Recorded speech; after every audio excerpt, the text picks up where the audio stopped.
السلام علیکم ناظرین، آج کی اس ویڈیو میں خلافت راشدہ میں صحابہ کرام کو پیش آنے والی ایک مہم کی داستان سنائی جائے گی۔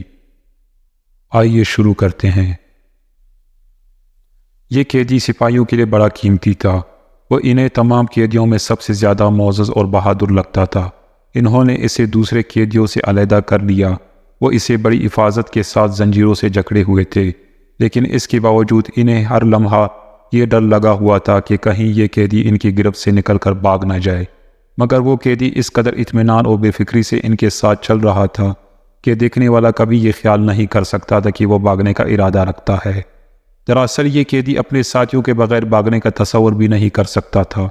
یہ قیدی اس لیے قیمتی تھا کہ رومی کے سپاہیوں کے ایک علاقائی حاکم نے اعلان کر رکھا تھا کہ مجھے عرب قوم کا ایسا شخص زندہ حالت میں چاہیے جو ان کے بڑے لوگوں میں سے ہو، اور یہ قیدی اسی قوم سے تعلق رکھتا تھا جس کا مطالبہ حاکم نے کیا تھا۔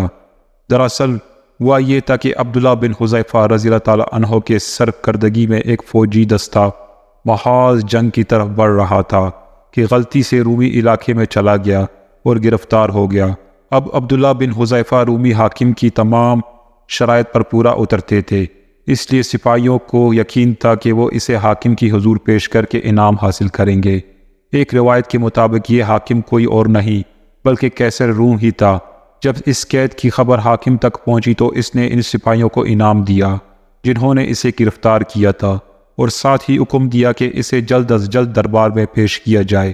عبداللہ بن حذیفہ اگلے ہی دن بیڑیوں میں جکڑے پڑے دربار میں بادشاہ کے سامنے تھے۔ اس وقت ان کے چہرے پر ایک عجیب اطمینان اور سکون تھا۔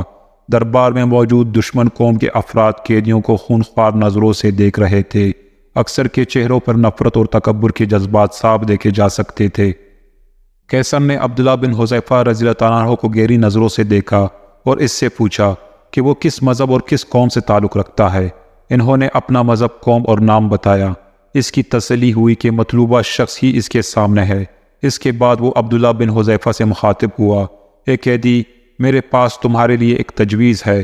وہ کیا ہے؟ انہوں نے خوف سے بے نیاز ہو کر پوچھا۔ تم اپنا مذہب چھوڑ کر میرا مذہب اختیار کر لو۔ ایسا کرنے پر میں تمہیں آزاد کر دوں گا اور تم ان درباریوں کی طرح معزز اور مرتبے والے بن جاؤ گے۔ عبداللہ بن حذیفہ رضی اللہ تعالیٰ عنہ نے سوچنے میں ایک لمحہ بھی ضائع نہ کیا اور جواب دیا، اے بادشاہ، یہ ناممکن ہے۔ میں 1000 دفعہ موت کو سینے سے لگانے کے لیے تیار ہوں، لیکن اپنا مذہب چھوڑ کر تمہاری مذہب کو اختیار نہیں کر سکتا۔ بہت خوب، تم واقعی بہادر ہو، اور یہی کچھ میں نے تمہارے قوم کے متعلق سنا تھا، لیکن میرا مشورہ تمہیں یہی ہے کہ میرا مذہب مان لو۔ انعام کے طور پر میں تمہیں اپنا خاص وزیر بنا لوں گا۔ دین بدلنے کی یہ رشوت بہت زیادہ تھی، لیکن عبداللہ بن حذیفہ پر اس کا کوئی اثر نہ ہوا۔ وہ اسی طرح بے نیازی سے بولے، خدا کی قسم، تم دین بدلنے کی عوض مجھے اپنی پوری سلطنت کے ساتھ میرے اپنے وطن کی بھی بادشاہت دے دو، تو پھر بھی مجھے تمہاری پیشکش قبول نہیں۔ زنجیروں میں بندے ایک بے بس قیدی کے اس جواب پر پہلی مرتبہ بادشاہ کے چہرے پر غصے کے آثار نظر آئے۔ وہ بڑک کر بولا، میں تمہیں قتل کروا دوں گا۔ جواب ملا، ضرور کرو، لیکن یہ توقع مت رکھنا کہ میں اپنا دین بدل لوں گا۔ عبداللہ بن حذیفہ قرآن میں دی اس رعایت کو خوب جانتے تھے، جس میں جان بچانے کے خاطر کلمہ کفر کہنے کی اجازت دی گئی ہے۔ یہ اجازت سورہ نحل میں ان الفاظ میں دی گئی ہے کہ جو اپنے ایمان لانے کے بعد اللہ کا کفر کرے گا بجز اس کے جس پر جبر کیا گیا ہو، اس کا دل ایمان پر جمع ہوا ہے، لیکن جو کفر کے لیے سینہ کھول دے گا تو اس پر اللہ کا غضب اور عذاب عظیم ہے۔ سیدنا عبداللہ بن حذیفہ رضی اللہ تعالیٰ عنہ جانتے تھے کہ آیات کی روح سے وہ اگر محض زبان سے قیصر کی فرمائش پوری کر دیں گے تو ان پر کوئی مواخذہ نہیں ہوگا، لیکن وہ جانتے تھے اپنی جان بچانے کی خاطر اس رعایت سے شاید کسی مسلمان نے فائدہ اٹھایا ہو، اس لیے انہوں نے عظیمیت کی راہ اپنائی اور قیصر کی پیشکش کو پائے اقارت سے ٹکرا دیا۔ اس کو پھانسی پر چڑھا دو، بادشاہ نے چیخ کر حکم دیا۔ ساتھ ہی اس نے وزیر کو بلایا اور قیدی کی ہلاکت کے بارے میں کچھ خصوصی ہدایات دی۔ وزیر نے حکم جلاد تک پہنچا دیا۔ فوراً ہی قیدی کو اپنے تختے سے باندھ دیا گیا اور جلاد تیر کمان ہاتھ میں اٹھا کر اس کا نشانہ لینے لگا۔ اس نے بڑی احتیاط سے نشانہ لیا اور تیر چھوڑ دیا۔ تیر عین نشانے پر لگا، ٹھیک وہیں جا اسے ہدایت کی گئی تھی۔ بادشاہ نے وزیر کے ذریعے حکم دیا تھا کہ تیر قیدی کے دل میں نہیں بلکہ ہاتھ پر مارا جائے کہ اس کا ایک بازو زخمی ہو جائے، اور وہ واقعی قیدی کا ہاتھ زخمی ہو گیا تھا۔ درد کی ٹیسیں اٹھی اور عبداللہ بن حذیفہ رضی اللہ تعالیٰ عنہ کی پیشانی تکلیف کی وجہ سے پسینے سے بھر گئی، لیکن ان کے منہ سے اف تک نہیں نکلی۔ اس نازک موقع پر بادشاہ نے ایک مرتبہ پھر اسے اپنا دین بدلنے کا مشورہ دیا، مگر انہوں نے پوری شدت سے انکار کر دیا۔ بادشاہ نے جلاد کو دوسرا تیر چلانے کا حکم دیا۔ جلاد نے اس مرتبہ تیر چھوڑ دیا تو ان کے دونوں پاؤں کے درمیان میں لگا۔ اس دفعہ بادشاہ نے محسوس کیا کہ قیدی پر خوف کے بادل منڈلانے لگے ہیں۔ اس نے چوتھی مرتبہ اسے اپنی دین سے علیحدگی کا مشورہ دیا، مگر قیدی نے پھر انکار کر دیا۔ اب تو بادشاہ کو بہت بے عزتی محسوس ہوئی۔ وہ کچھ دیر خاموش رہتے ہوئے سوچنے لگا۔ آخر اس نے ایک عجیب حکم دیا، بہت ہی خوفناک اور وحشتناک حکم دیا۔ قیدی کو تختے سے اتار لیا جائے اور بڑی دیگ لا کر اس میں تیل گرم کیا جائے۔ عبداللہ بن حذیفہ رضی اللہ تعالیٰ عنہ ان کی ساتھی اور درباری سمجھ گئے کہ بادشاہ انتقام کے خاطر ان کو اس تیل میں ڈال کر زندہ بھون ڈالے گا۔ حکم کے مطابق ایک بڑی میدان میں آگ جلائی گئی، اس پر دیگ رکھ کر تیل ڈالا گیا۔ جب تیل کھولنے لگا تو بادشاہ نے انتہائی شفاف آواز میں حکم دیا، اس قیدی کی قوم کے 2 افراد کو لایا جائے۔ اس حکم نے پہلی مرتبہ سیدنا عبداللہ بن حذیفہ کو پریشان کر دیا۔ ان کے چہرے پر فکرمندی اور خوف کے اثرات اب واضح طور پر دیکھے جا سکتے تھے، اور جب حکم کے مطابق 2 قیدی سامنے لائے گئے تو ان کا خوف دو چند ہو گیا۔ وہ اپنے بے قصور ساتھیوں کے انجام کو صاف محسوس کر رہے تھے، لیکن انہوں نے پچھلے تجربے سے یہی نتیجہ اخذ کیا کہ قیصر کی صرف گیدڑ ببکی ہے، وہ اصل میں صرف انہیں ڈرانا چاہتا ہے، اس لیے وہ خاموش رہے۔ لیکن پھر ان کے ذہن میں آیا کہ کہیں قیصر اس دفعہ سنجیدہ ہی نہ ہو۔ اب وہ بادشاہ کو کچھ کہنے کے بارے میں سوچ ہی رہے تھے کہ اس کے کانوں میں بادشاہ کے وہ الفاظ گونج اٹھے جس نے ان کے ایک ایک رونگٹے میں کیل ٹوک دیے۔ وہ دھڑکتے دل کے ساتھ سن رہے تھے، ان قیدیوں کو اس کھولتے تیل میں پھینک دیا جائے۔ حکم کی فوراً تعمیل ہوئی۔ ان کو اپنی آنکھوں پر یقین نہ آیا، لیکن حقیقت یہی تھی کہ انہوں نے اپنی زندگی کا سب سے دہشتناک منظر دیکھا تھا۔ ان کے 2 ساتھیوں کو تیل میں پھینک دیا گیا تھا، وہ بے بسی کی تصویر بنے، انہیں پھٹی ہوئی آنکھوں سے دیکھتے رہے۔ وہ دونوں مجاہد چشم زدن میں زندگی سے آزاد ہو گئے۔ بادشاہ کی آنکھوں کی شیطانی چمک کچھ اور بڑھ گئی تھی۔ وہ پھنکارتے ہوئے بولے، اے قیدی، اب تیرے لیے آخری موقع ہے، اب بھی چھوڑ دے، اپنے دین کو اور موت کے بجائے زندگی قبول کر لے۔ سیدنا عبدالحذیفہ رضی اللہ تعالیٰ عنہ نے نفرت، غصے اور حقارت کا بھرپور مظاہرہ کرتے ہوئے اس مرتبہ پھر انکار کر دیا۔ بادشاہ کی ضد بھی ختم ہو گئی۔ وہ زور سے چلایا، پھینک دو اس گستاخ کو دیگ میں۔ سپاہیوں نے انہیں پکڑا اور گھسیٹتے ہوئے تیل کے دیگ کے قریب لے آئے۔ اس موقع پر بادشاہ اور اس کے درباریوں نے عجیب منظر دیکھا۔ وہ دیکھ رہے تھے کہ سیدنا عبداللہ حذیفہ کی آنکھوں سے ٹپ ٹپ آنسو گر رہے ہیں۔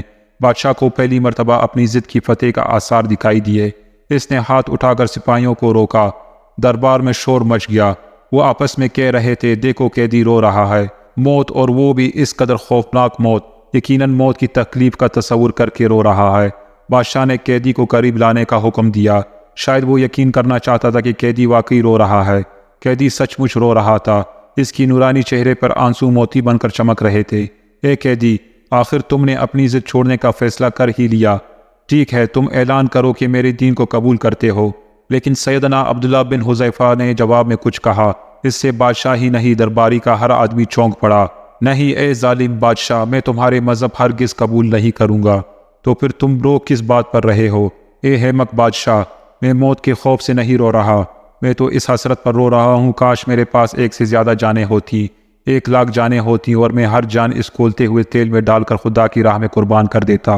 مگر افسوس، میرے پاس تو 1 ہی جان ہے، بس اس محرومی پر رو رہا ہوں۔ دربار پر موت کی سی خاموشی طاری ہو گئی، یوں لگتا تھا کہ وقت ٹھہر گیا ہو، زندگی کی سانس رک گئی ہو، منظر ایک تصویر بن گیا ہو، ماضی اور مستقبل ختم ہو کر صرف لمحہ موجود بن گیا ہو۔ بادشاہ بھی بت بنا، اس عجیب و غریب قیدی کا منہ دیکھ رہا تھا۔ اس نے بلا اس سے انسان زندگی میں کہاں دیکھا ہوگا۔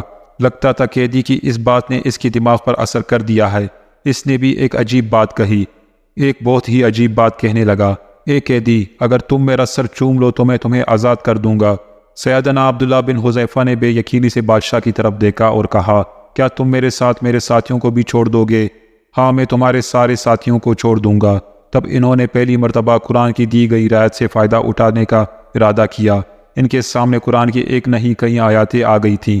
جس نے کسی کو قتل کیا، اس کے بغیر کہ اس نے کسی کو قتل کیا ہو یا زمین میں فساد برپا کیا ہو، تو اس نے گویا سب انسانوں کو قتل کیا، اور جس نے کسی ایک کو بچایا اس نے گویا سب انسانوں کو بچا لیا۔ پھر جو بھوک سے مجبور ہو کر کوئی حرام چیز کھا لے بغیر اس کے کہ وہ گناہ کی طرف مائل ہو تو اللہ بخشنے والا ہے، وہ سراسر رحمت ہے۔ وہ سوچ رہے تھے یہ بادشاہ جتنا ظالم ہے اتنا ہی بزدل ہے۔ ڈرا رہا ہوگا کہ جس دین پر ایمان رکھنے والے اس قدر باحصول اور بے خوف ہیں وہ کس قدر نڈر اور بہادر ہوں گے، اور اگر میں نے ان کے اہم آدمی کو یوں بے رحمی سے مار ڈالا تو یہ لوگ میری سلطنت کی اینٹ سے اینٹ بجا دیں گے۔ اپنی اس کمزوری کو چھپانے کے لیے اس نے یہ بے تکی شرط رکھ دی، یا شاید اس نے میرے دین بدلنے کو اپنی انا کا مسئلہ بنا لیا ہے اور اس میں ناکامی کے بعد اب محض بچوں کی ضد پر آ گیا ہے۔ یہ چاہتا ہے کہ میرے ہاتھوں میں اپنی شکست کے بعد اب میں بڑی دربار میں اس کا سر چوم کر اس کی عزت اور اپنی ذلت کا اظہار کروں، لیکن اگر میں نے اس کی یہ بے تکی ضد مان لی تو اس میں میری دین پر تو کوئی حرف نہیں آئے گا مگر میری قیمتی ساتھیوں کی جان بچ جائے گی، اور میرا دین اور میرے رسول صلی اللہ علیہ وآلہ وسلم کی سیرت مجھے یہی سکھاتی ہے، لہٰذا یہ گھاٹے کا سودا نہیں۔ میرے ساتھیوں کی جانیں میرے ذات سے بہت زیادہ قیمتی ہیں۔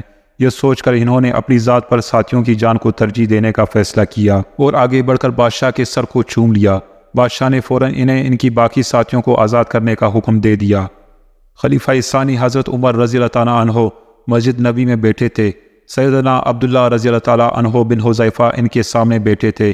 ان کی زبانی سارا واقعہ سننے کے بعد بولے، اے عبداللہ بن حذیفہ، تم پر 1000 بار نعمتیں نازل ہو۔ اس کے بعد حضرت عمر فاروق رضی اللہ تعالیٰ عنہ اٹھے اور اعلان کیا کہ ہر مسلمان پر لازم ہے کہ وہ آگے بڑھ کر عبداللہ بن حذیفہ کا سر چوم لے، اور دیکھو میں سب سے پہلے ان کے سر پر بوسہ دیتا ہوں۔ خلیفہ دوم حضرت عمر فاروق رضی اللہ تعالیٰ عنہ اٹھے اور ان کو بوسہ دیا۔